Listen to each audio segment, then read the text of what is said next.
Ngelihat teman-teman di sosmed tuh kayaknya dengan sibuk itu sukses, padahal being busy itu belum tentu produktif dan belum tentu sukses.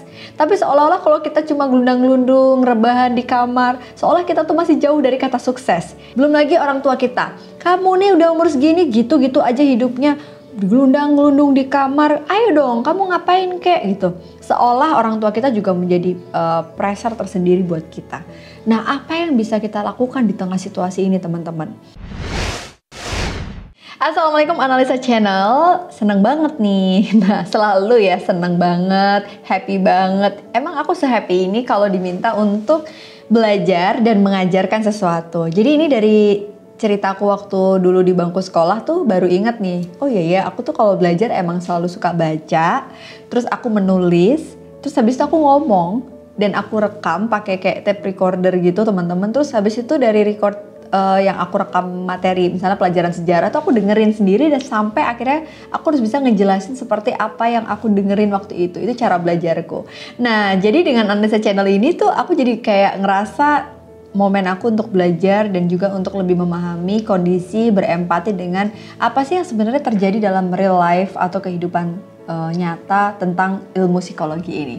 Anyway, thank you banget loh yang udah pada komen terus kasih hal positif di YouTube channel Analisa ini, itu kayak berarti banget. It means a lot guys, thank you ya. Nah, seperti yang banyak masuk di komen-komen, banyak yang request, Mbak bahas dong tentang krisis, tentang quarter life crisis. Ada juga yang pengen ngebahas tentang gimana sih kita tuh bisa menghadapi kesulitan. Nah, kali ini aku akan ngebahas tentang bagaimana secara mental kita punya kekuatan untuk ngadepin krisis apapun dalam kehidupan. Karena ini teman-teman, aku barusan baca di salah satu sumber di website The American Institute of Stress. Jadi di situ tuh ada sebuah skala tools, sebenarnya alat ukur untuk melihat sebenarnya seberapa skor stres kita gitu. Dan ada satu tools yang dibikin sama pasangan Holmes and Rahe. Jadi ini maksudnya partner gitu ya. Si Holmes dan Rahe ini dia sepertinya seorang psikolog dan dia membuat social adjustment rating scale, readjustment rating scale. Intinya tuh kayak bakalan ada life event atau kehidupan kita tuh akan ada banyak kejadian yang membuat kita itu bisa mengalami krisis atau stres tertentu. Dan ada 41 skor atau 41 kejadian dalam hidup yang membuat kita itu punya satu skor krisis tertentu. Yang pertama adalah meninggalnya pasangan kita. Suami, istri itu menempati skor 100 bulat nih. Ini level tertinggi. Jadi di dunia ini tuh dari penelitian Holmes and Rahe memang paling yang membuat kita mengalami krisis adalah ketika kita ditinggalkan oleh pasangan kita dalam bentuk kematian, bukan perceraian. Lalu kemudian perceraian menempati level krisis kedua. Jadi perceraian di sini untuk orang dewasa merupakan salah satu yang membuat dia mengalami krisis atau skornya cukup tinggi. Yang ketiga adalah adanya perpisahan di dalam pernikahan atau masalah-masalah kayak cekcok dalam rumah tangga. Lalu ada juga terkait sama masalah hukum, itu adalah ranking keempat. Dan yang kelima adalah meninggalnya anggota keluarga seperti orang tua, anak, kakak adik, dan ini juga skornya cukup tinggi. Nah, ternyata teman-teman, ini untuk anak yang anak-anak non dewasa ini juga satu hal yang menarik. Beda lagi nih, mereka dikatakan bahwa pernikahan di usia dini itu juga memunculkan satu stres yang cukup tinggi. Dan ternyata kehamilan di luar rencana itu juga merupakan ranking skor kedua kalau nggak salah. Dan aborsi menjadi salah satu krisis atau ya tadi pregnancy yang unwanted gitu, yang nggak diinginkan karena usia mereka terlalu dini. Masuk ke sekolah baru, kemudian punya satu prestasi baru, pindah ke lingkungan baru, itu untuk sebagian orang adalah krisis. Nah, kalian bisa googling nih. Ini aku attach gambarnya. Ini Rahe and Holmes ya di sini. Dan nanti kalian bisa hitung skor krisis kalian. Nah, apa yang mau aku bahas di sini teman-teman? Bahwa intinya Holmes and Rahe ini menyampaikan dalam hidup kita selalu akan banyak event atau kejadian yang berubah-berubah dan membuat kita tuh nggak siap. Pasti namanya orang mengalami krisis, shock itu adalah tahapan pertama. Tapi apa yang membuat ini bisa bertahan? Kadang-kadang untuk bisa terintegrasi menjadi kuat secara mental, kita butuh waktu. It takes time. Nah ini nih teman-teman, menariknya krisis yang dialami oleh teman-teman yang sekarang termasuk generasi millennials. Jujur aku juga millennials, yaitu mereka yang lahir di tahun sekitar 80 sampai sekitar 2000 itu termasuk millennials. Walaupun dia ada yang Y, generasi Y dan juga generasi Z atau Z gitu ya. Nah millennials ini dihadapkan pada satu tantangan. Kalau dulu definisi sukses yang dibuat oleh orang tua kita sebelumnya itu menjadi tantangan. Contoh nih, misalnya kita punya orang tua kita tuh punya orang tua lagi, jadi nenek kita itu kayak membuat satu standar atau demand bahwa kamu harus bisa kerja, menikah umur sekian. Jadi definisi sukses orang tua kita yang dihasilkan dari kakek nenek kita terdahulu itu menjadi stresor tersendiri yang membuat orang tua kita mungkin di umur 25 mengalami krisis kehidupan atau krisis kehidupan. Nah sekarang kita sebagai millennials tantangannya double. Nggak cuma standar sukses yang dibuat sama orang tua kita sebelumnya dengan mindset sebagai baby boomers atau generasi X gitu ya. Tapi mereka atau kita millennials ini, kita tuh dihadapkan pada satu definisi sukses yang dibuat oleh teman-teman kita melalui teknologi yaitu media sosial. So teman-teman, aku pengen ngebahas satu poin tentang bagaimana kita mental kita kuat di tengah krisis-krisis yang tertantang oleh definisi sukses menurut orang tua dan definisi sukses menurut media sosial. Menarik nih, sekarang aku mau nanya dulu nih ke teman-teman, kita checklist bareng-bareng. Apakah kalian sudah mempunyai kondisi yang disebut dengan kekuatan mental? Satu, biasanya orang-orang yang kuat secara mental mereka akan selalu optimis meskipun gagal. Yang kedua, mereka punya kendali diri yang baik. Orang-orang yang punya kekuatan mental atau mental strength, biasanya mereka tidak akan bisa membiarkan dirinya itu marah berlebihan, sedih berlebihan. Jadi kontrol emosinya itu sangat baik. Yang ketiga, mereka yang punya kekuatan mental, biasanya mereka akan berpikir terbuka. Jadi mereka akan menerima masukan orang lain dan cepat bangkit dari keterpurukan merupakan poin keempat.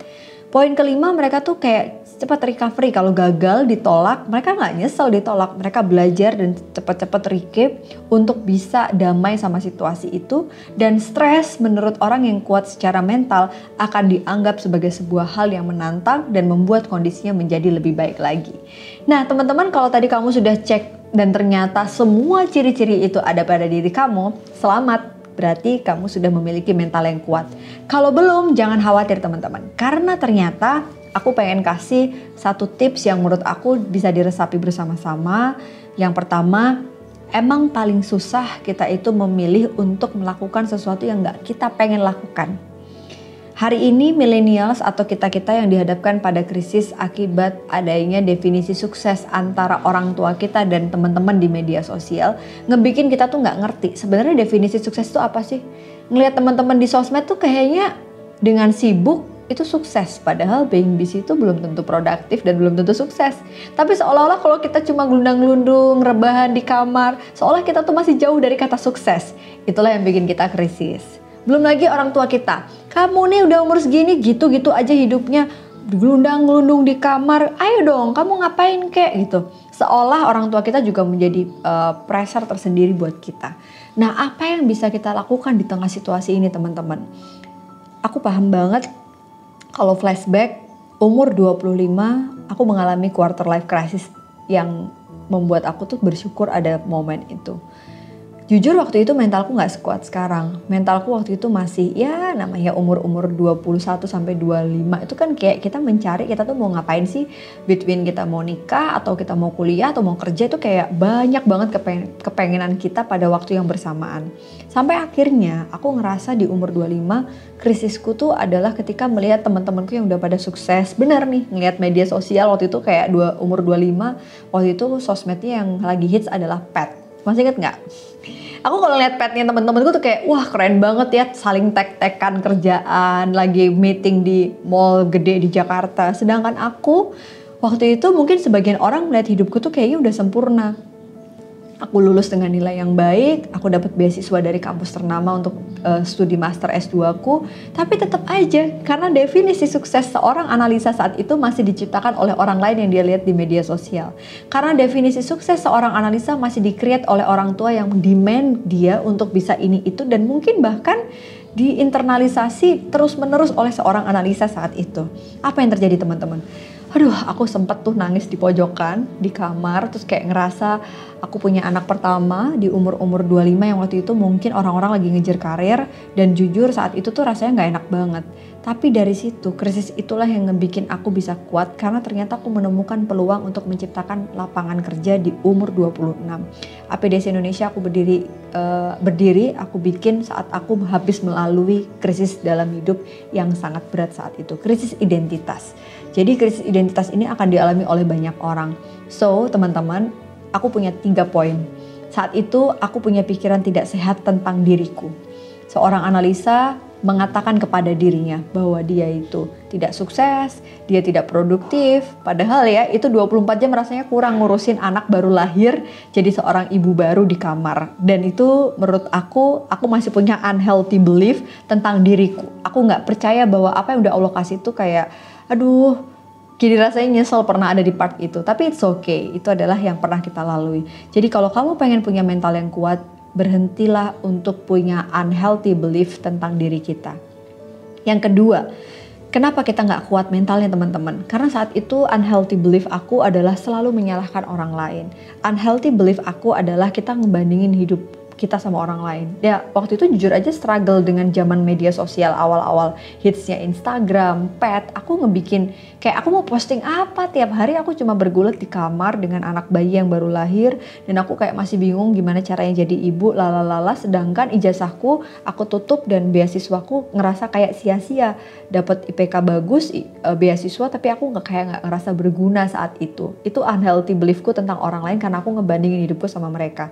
Dan yang ketiga, aku ngerasa dunia itu nggak adil. Unhealthy beliefku adalah tentang dunia. Why me? Why not me? Itu kayak selalu ada dalam bisikan-bisikanku.